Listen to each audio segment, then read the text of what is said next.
26.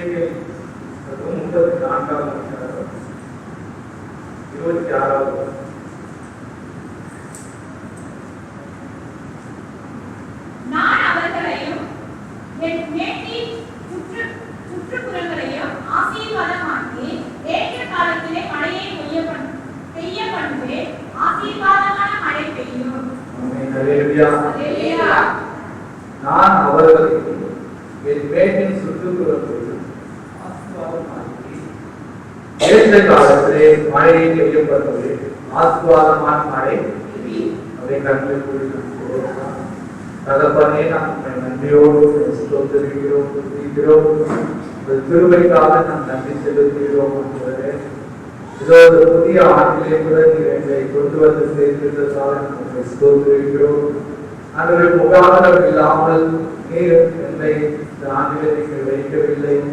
அந்த ஸ்தோத்திரம் இந்த இடத்துல எங்களை அமர பண்ணவில்லை. அந்த தகப்பனே, உங்கள் நேரத்திலே நாங்கள் அர்ப்பணிக்கிறோம். ஒரு வார்த்தைப்படி ஆசீர்வாதமான மழை பெய்ய பண்ணத்தக்கதாக இந்த வேலையில நான் அதை பெற்றுக்கொள்ளவும், ஏற்றுக்கொள்ளவும், வாழ்க்கையில் அனுபவிக்கவும் இந்த நாளில் கூட பரிசுத்த ஆவியானவர் நாங்கள் கற்றுக் கொடுக்கக்கூடிய நீங்க ஆய்வு செய்யக்கூடிய நாங்கள் செல்கிறோம். இயேசு கிறிஸ்துவின் நாமத்தில் செல்கிறோம். எங்கள் ஜீவனுள்ள பிதாவே, ஆமென். ஆசீர்வாதம் மாதம்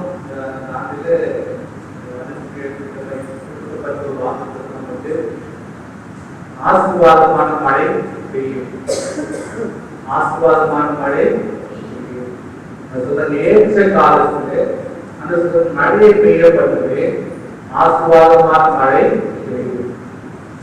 சில நேரங்கள்ல வாக்குத்தத்தங்களை பார்க்கும்போது நான் செய்வேன் இல்லையா? அப்ப இந்த இடத்துல ஏற்ற காலத்துல மழையை பெய்ய பண்ணுவேன்னு சொல்லிட்டு திரும்பி உறுதியா சொல்றாங்க, ஆசீர்வாதமான மழை பெய்யும். அப்ப நிச்சயமாகவே நம்ம இடத்துல என்ன செய்யப்படும்? ஆசீர்வாதமான மழை பெய்யும். இந்த ஆசீர்வாதமான மழை பெய்யும் அப்படின்னு சொல்லும்போது பாத்தீங்கன்னா, மழையில என்ன ஆசீர்வாதம் இருக்கு, ஆசீர்வாதம் இல்லாதது. சில மழை என்ன செய்யும்? பெரிய சேதத்தை ஏற்படும். இப்ப நம்ம கடந்த நாட்கள் எல்லாம் கூட பாத்தீங்கன்னாக்க நமக்கு டிசம்பர் மாசம் நிறைய ஒரு அழைச்சி வருது. அது என்ன செய்யுது? ஒரு வெள்ளத்தை உண்டு பண்ணது அல்லது நமக்கு ஏதோ ஒரு வகையில பாதிப்பு ஏற்படுது. ஆனா இங்க கர்த்தர் சொல்றாங்க, ஆசீர்வாதமான மழை பெய்யும். ஆசீர்வாதமான மழை பெய்யும் என்று கர்த்தர் சொல்றாங்க. மழை ஆசீர்வாதமான மழை பெய்யும் என்று சொல்லும்போது எதெல்லாம் உங்களுக்கு ஆசீர்வாதம் தேவையா இருக்கிறதோ அதெல்லாம் உங்க வாழ்க்கையில நாளிலே நிறைவேறும். அல்லேலூயா. நீங்க கொஞ்சம் உங்களுக்கு என்னென்ன ஆசீர்வாதம் வேணும்? உங்களுக்கு என்னென்ன ஆசீர்வாதம் வேணும்? கற்பனை பண்ணுங்க.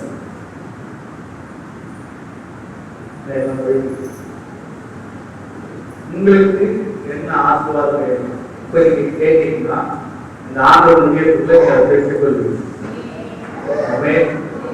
அதே தங்களுக்கு சொல்லிட்டீங்கன்னா உங்களுக்கு என்ன ஆசீர்வாதம்?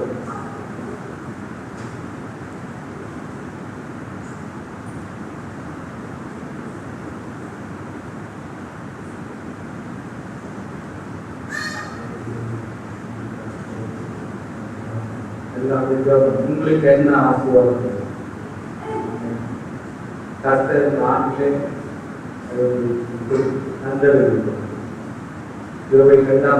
சொல்லப்பட்டிருக்க ஆசீர்வாதத்தை தந்தருள்வோம்.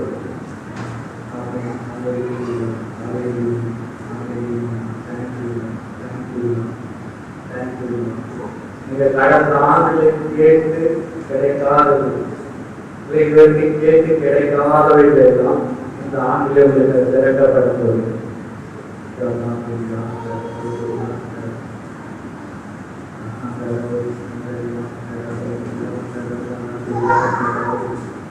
Thank you, Lord.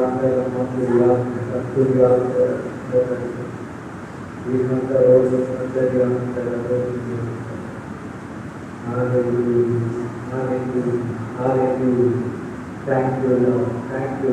Thank you. நன்றியாக கேட்கிற ஆசீர்வாதம் ஆண்டவரே இந்த மழையை பெய்ய பண்ணுவேன் என்று வாக்கு பண்ணுங்கள். நிச்சயமாய் பெய்யும் என்று சொல்லி ஆசீர்வாதமான மழை பெய்யும் என்று சொல்லி ஒவ்வொரு குடும்பத்திலும் இவர்களுடைய விருப்பத்தை எல்லாவற்றையும் நிறைவேற்றும்படியாக சொல்லி ஒரு சிலருக்கு பொருளாதார ஆசீர்வாதம், ஒரு சிலருக்கு கர்ப்பத்தின் கண்ணின் ஆசீர்வாதம். இப்போது அவர்கள் திறக்கப்படுவதாக ஆசீர்வாதம் அவர்களுக்கு உண்டாவதாக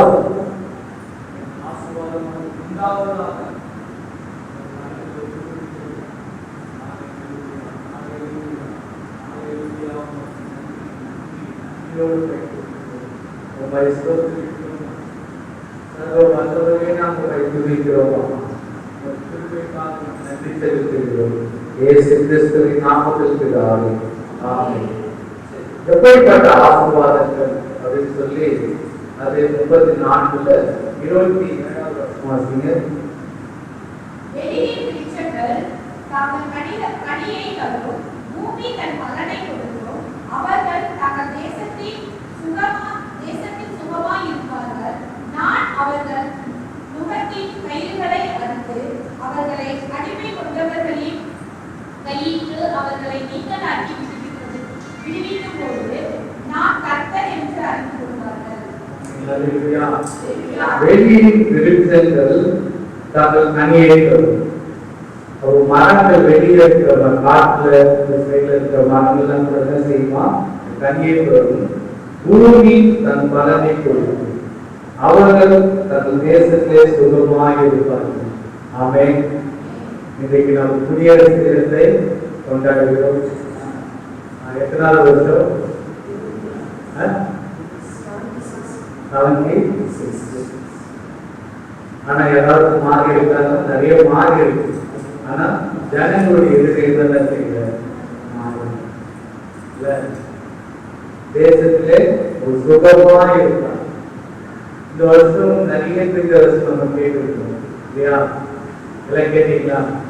ஒவ்வொரு பெரிய ஊழியக்காரங்க யூடியூப்ல அந்த 1ஆம் தேதி ஓபன் பண்ணா நிறைய தெரிஞ்ச ஆனா நான் எதுவுமே கேட்கல, உன்னையோடு தான் கேட்கணும். ஆனா ஒரு விஷயம் என்னன்னா, தேசத்துல எல்லாம் சுகமா இருப்பார்கள் என்று சொல்ல முடியாது. ஆமென். இனி வர நாட்கள் பயங்கரமா இருக்கும். பெரிய அழிவுகள் இருக்கும், பெரிய மோசமான நிலைகள் இருக்கும். இன்னும் சொல்ல போனா கொரோனா நிறைய நோய்கள் வரலாம். சரியா? அப்ப ரொம்ப பஞ்சம் வரும். இதெல்லாம் இனி வர நாட்களில சம்பவிக்கும். ஆனா அவரை தேடுகிறவர்களுக்கு ஒன்றும் பாதிக்கும். அல்லேலூயா. அவரை பற்றி கொள்கிறவர்களுக்கு, இயேசு கிறிஸ்துவை பற்றி கொள்கிறவர்களுக்கு இது ஒன்றும் பாதிக்கும். சில ஆண்டுகளுக்கு ஒரு காரியத்தை எனக்கு நினைவுறுத்தினாங்க. இனி வர நாட்களுக்கு சம்பவிக்கும் அப்படின்னு சொல்லி. என்னன்னா, எகிப்து தேசத்துல எல்லா இடங்களிலும் நடந்தது வாழை வந்தது இல்லையா? ஆனா கோசை நாட்டில் மட்டும் என்ன வாழை. ஆமே. யாருக்காவது ஞாபகம்?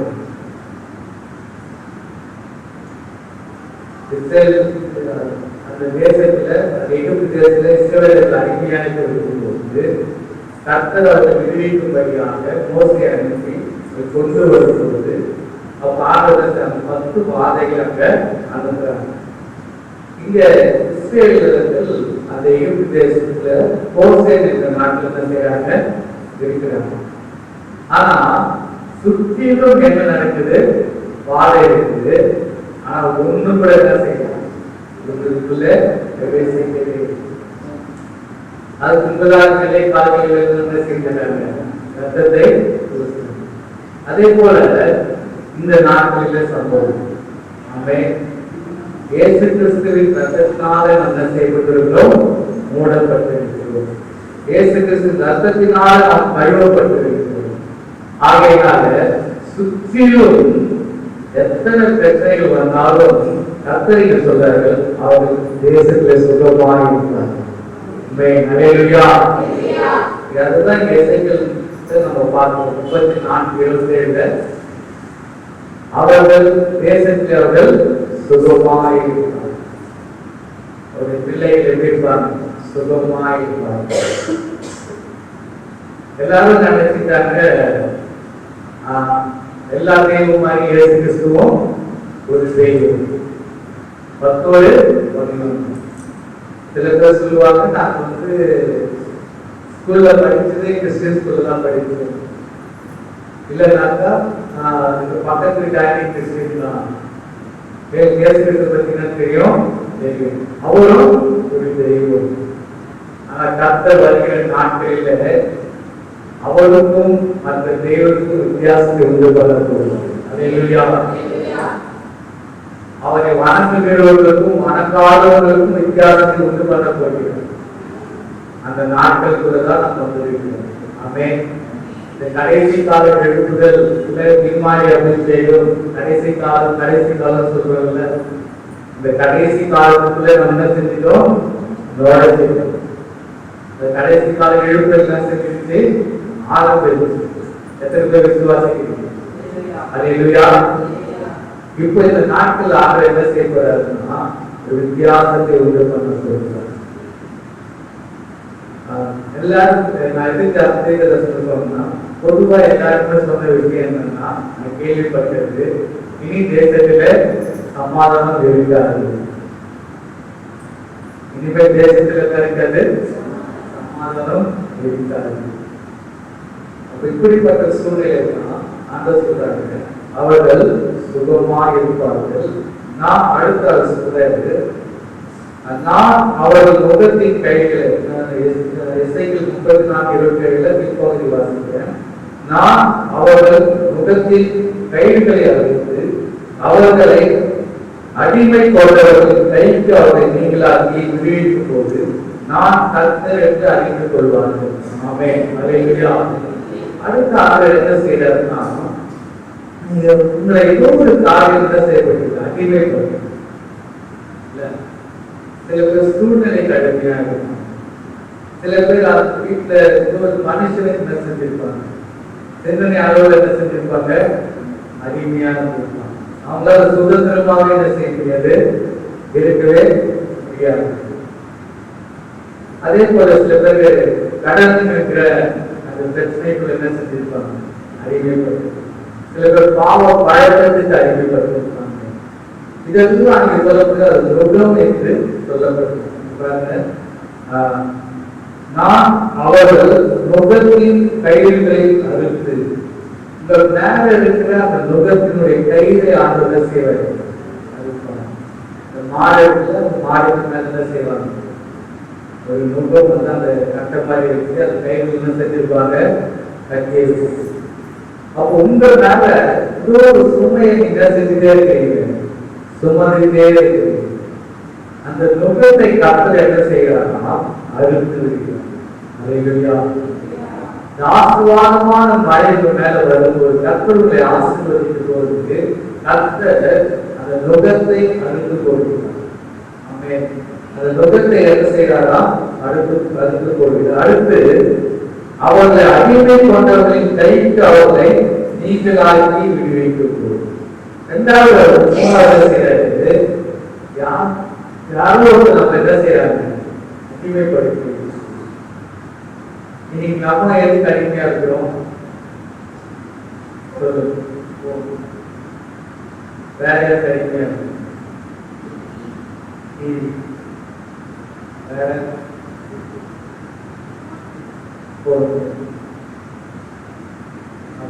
போன்ல எதுக்கு அடிமையா இருக்கீங்க?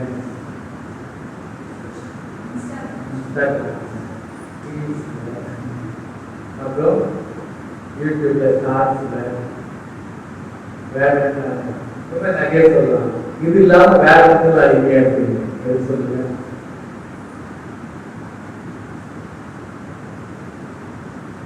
உங்களுடைய அந்த சிந்தனை பார்த்தீங்களா, அதுக்கு நீங்க செய்வீங்க. அடிமையா இருக்கு. உங்க மனசுக்கு அடிமையா இருக்கு. அது என்ன உங்க மைண்ட்ல என்ன தோணுதோ அதை செய்வீங்க. அது செய்வீங்களா? எப்போதான் போறீங்க, வாங்க வருவீங்க. இது இந்த வார்த்தை சொன்னா பிரச்சனை வரும் தெரியும். தெரியும் உங்களுக்குள்ள சொல்லும் சொல்லு சொல்லு சொல்லு. அது சொல்லினாலும் பெரிய பிரச்சனையாகும். அப்போ உங்க சிந்தனையில கூட என்ன செஞ்சிருக்கீங்க, அடிமைப்படுத்தும் இல்லையா? அப்ப அதெல்லாம் செய்யணும். அந்த இடத்துலதான் அதுல இருந்து சிந்தனையில இருந்து அடிமைப்படுத்தி நிறைய நேரம் நம்ம அதுல இறந்துருக்கோம். கொஞ்ச நேரம் பயில் படிக்கலாம்னாக்கா கொஞ்ச நேரம் படிக்கலாம் தோணும், தூங்கலாம் தோணும். இல்ல இந்த ஒரு சீன் மட்டும் பார்த்துட்டு அதுக்கப்புறம் என்ன செய்யலாம், இல்ல மொபைல் இது மட்டும் பார்த்துட்டு அப்புறம் என்ன செய்யலாம், படிக்கலாம். அப்போ ஏதோ ஒரு விஷயம் நம்ம என்ன செய்யறது, நம்ம சிந்தனைக்கு நம்ம என்ன செய்யறோம். அப்போ ஆண்டவர் என்ன செய்யறா, அந்த அடிமையிலிருந்து நம்மை சில பேர் மனுஷனுக்கு அடிமையா இருக்கும். அவங்க என்ன சொல்றாங்களோ அதை மட்டும் தான் செய்வாங்க. அவங்க மீறி என்ன செய்ய மாட்டாங்க, செய்ய மாட்டாங்க. அது சரியா தப்பா? யாரெல்லாம் தப்புன்னு சொல்றீங்க, அதெல்லாம் சரின்னு சொல்றீங்க. தப்பு வேற நல்லா யோசிச்சு சொல்றேன். அப்புறம் நான் எல்லாம் சொல்லிட்டு போயிட்டு வீட்டுல தங்காம இருக்கோம்.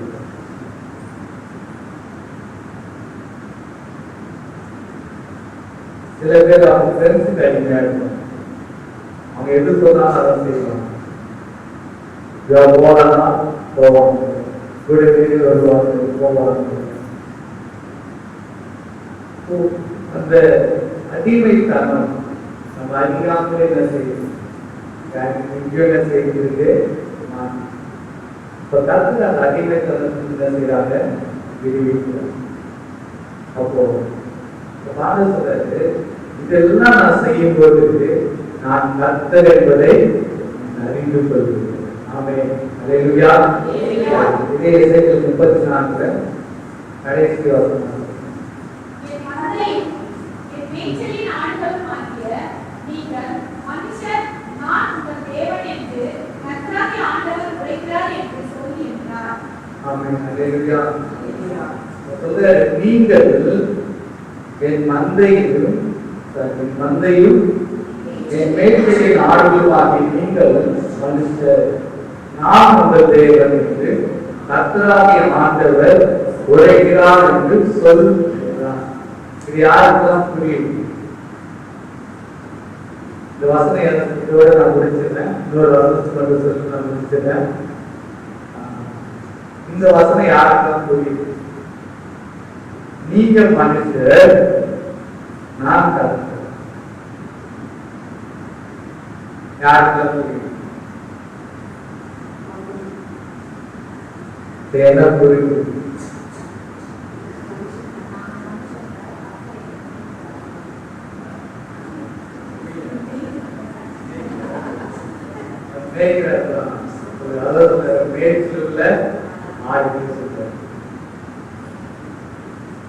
நல்ல நீங்க வீட்டுல போயிட்டு தியானம் பண்ணிடுறாங்க. நான் ஒரே ஒரு கிரிக்கு மட்டும் இன்னைக்கு வர்றதுக்கு வாசிக்கிறது சாதாரணமா கிடைக்கும். ஆனா அதை யோசிக்கும் போது பெரிய ஒரு நம்பிக்கை எனக்கு புரியுதுங்களா? இன்னைக்கு பிஎம்ஓ பேசுறாங்க, சிஎம்ஓ பேசுறாங்கன்னா நான் சிஎம், நான் பிரசிடென்ட், புரியுதுங்களா? நான் பிஎம் எல்லாம் சொல்லிதான் செய்வாங்க. நீங்க தானே ஜனங்கள். அப்ப என்னன்னா நாம எல்லாமே அவங்க அடங்கி இருக்கிற மாதிரி இல்லையா? அவங்க அந்த ஆளுகை செய்கிறது போல இல்லையா? நம்முடைய சுத்த துக்கெல்லாம் அவங்களுக்கு என்ன இருக்கு? பங்கு. இன்னைக்கு ஒரு கிலோ தக்காளி வாங்க முடியல கஷ்டப்படுறோம்னாக்கா அதுக்கு யார் காரணம்? சிஎம் இல்ல பிஎம் தான் காரணம் இல்லையா? நம்முடைய வாழ்க்கையின் ஒவ்வொரு பகுதியிலும் அவங்க எடுக்கிற திட்டங்கள்ல நமக்கு ஏதாவதும் ஒரு பாதிப்பை ஏற்படுது. அப்போ அவங்க நம்ம என்ன செய்யறாங்க? ஆளுகை செய்யறாங்க, நம்மை நடத்துறாங்க. அப்ப இங்க கர்த்தர் சொல்றது நீங்க மனைவிட நான். அப்ப நம்ம மேய்க்கிறவர் எப்படிப்பட்டவர்? சொல்லுங்க. நம்ம மேய்க்கிறவர் எப்படிப்பட்டவர்? நம்மை நடத்துகிறவர் எப்படிப்பட்டவர்? புரியுதா? நம்முடைய கர்த்தர் எப்படிப்பட்டவர்? சொல்லுங்க. நல்ல மேய்ப்பர். சண்டை கருத்து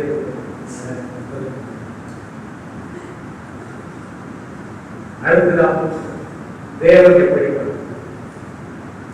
அவன் சொல்லிட்டு பக்கத்து வீட்டுல அக்காவை பற்றி தெரிஞ்சுக்கிறதை விட, பக்கத்து வீட்டுல இருக்க அண்ணனை பற்றி தெரிஞ்சுக்கிறதை விட என் கர்த்தர் எப்படிப்பட்டவர் நீங்க தெரிஞ்சுக்க ஆரம்பிச்சு உங்க வாழ்க்கையை மாறி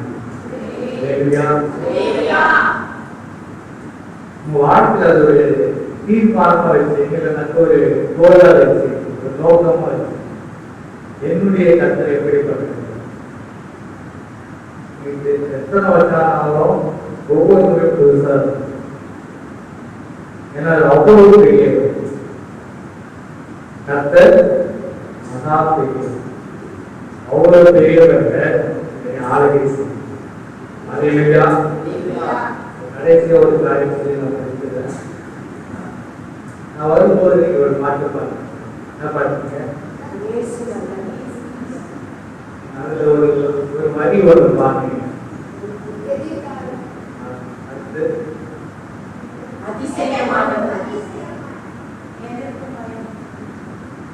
அதிகாரம் கையிலே ஆளும் தேசத்தை, அதிகாரம் கையிலே ஆளும்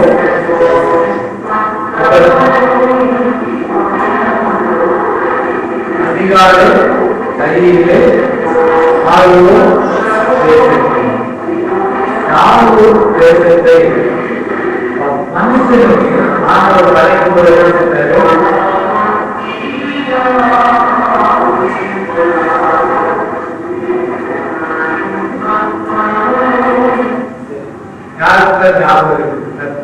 மனிதனை படைத்து சொன்ன வார்த்தை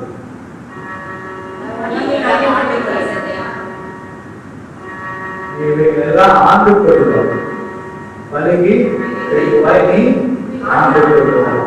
நம்ம ஆண்டு கொள்வது ஆளுகை சேர்ந்து சொன்னா நம்ம என்ன நினைச்சுக்கிட்டாங்கன்னா ஒரு தேசத்தை ஆளுகை சொல்றோம் அப்படின்னு நினைக்கிறோம். அப்படி கிடையாது. எல்லா வருஷம் மேல கர்த்தர் செய்யறாங்க, அதிகாரத்தை கொடுத்திருக்கிறார். ஆமே. வந்து பாத்தீங்கன்னா ஆதாரத்துக்கு எல்லாத்துக்கும் மேல ஒரு அதிகாரம் இருந்தது. இயற்கை மேல அதிகாரம் இருந்தது, அது காற்று மிருகங்கள் மேல அதிகாரம் இருந்தது. இல்ல நம்ம தெருவில் ஒரு நாய் போட்டாலே நம்ம செஞ்சிருக்கோம், ஓடி போயிருக்கு.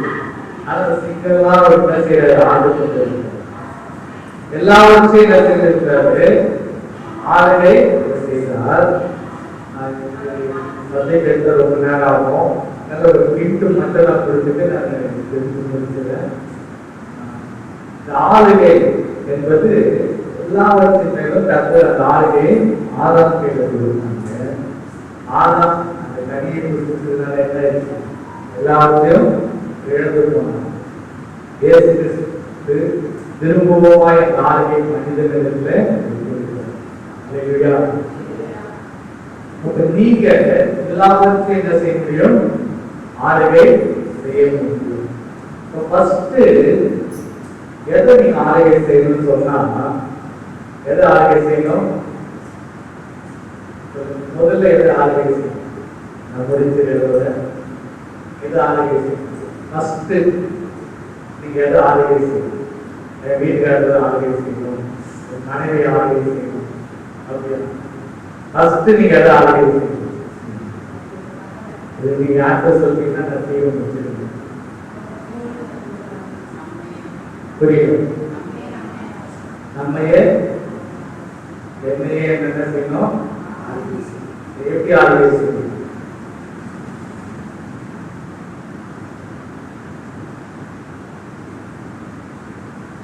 எல்லாருக்கும் சொன்னதுலேயே சிந்தனையை ஆளுகை செய்ய கற்றுக்கொள்ளும். ஃபர்ஸ்ட் என்ன செய்யுங்க? சிந்தையை ஆளுகை செய்யும். அதுதான் நம்ம என்ன செய்யணும்? உங்களை கேட்குது. நீங்க அந்த ஆளுகை செய்ய முதல்ல ஆரம்பிச்சீங்கன்னா ஆட்டோமேட்டிக்கா அந்த ஒவ்வொருத்தருக்கு மேல என்ன செய்வாங்க? ஆளுகை செய்ய இருக்கிறது. அதனால கண்டிப்பா செய்ய ஆசீர்வாதமான பாடை யாரெல்லாம் ஜெபம் பண்ணீங்க?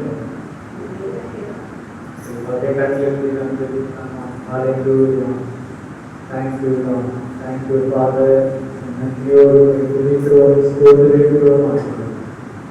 கிருபைக்காக நான் நன்றி செலுத்துகிறோம். இரக்கத்துக்காக நான் நன்றி செலுத்துகிறோம். தெய்வமே நாங்கள் நன்றி செலுத்துகிறோம். அந்த பிள்ளைகள் ஆசீர்வாதத்தால் வேண்டியிருக்கிறார். அதை நாட்டிலே கட்டாயம் செய்யக்கூடிய அதெல்லாம் நன்றி செலுத்துகிறோம். இந்த சபையை ஆசீர்வதிக்க கடந்த மாதத்தில் நீங்க சொன்னீங்க அந்த முதலான ஆத்மத்தை பொறுப்பேற்று வாக்கு பண்ணிருக்கீங்க. அந்த வாக்கு நிறைவேறப்படும்படியாக சொல்லியிருக்கிறோம். அந்த திருவை ஒரு நடுவில் பெரிதாக இருப்பதாக, இப்படி சமாதானம் நடுவில் பெரிதாக இருப்பதாக அந்த சபையாக சபை நடத்துகிறது. குடும்பத்தை ஆசீர்வதிக்கிறார்கள். அந்த ஒன்றிலும் ஒரு நன்மையிலும் குறைபடாதபடிக்கு அந்த அனைவரும் செய்வீராக. அந்த நாளை கர்த்தர் என்பதை அறிந்து கொள்வார்கள். ஒருபோதும் வெட்கப்பட்டு போவதில்லை என்று சொல்லியிருக்கிற உம்முடைய வாக்குத்தத்தம் நிறைவேறுவதாக ஒரு திருவை உலோகத்தில் தங்கியிருப்பதாக இயேசு கிறிஸ்துவின் நாமத்தாலே இடப்படாத போகும் ஆசீர்வதிக்கப்பட இருக்கும்படியாக இவர்கள் மேலுடைய ஆசீர்வாதமான மழையை பெய்யும்படியாக அந்த பிதாவை இயேசு கிறிஸ்துவின் நாமத்தை ஆசீர்வதித்து செல்கிறோம்.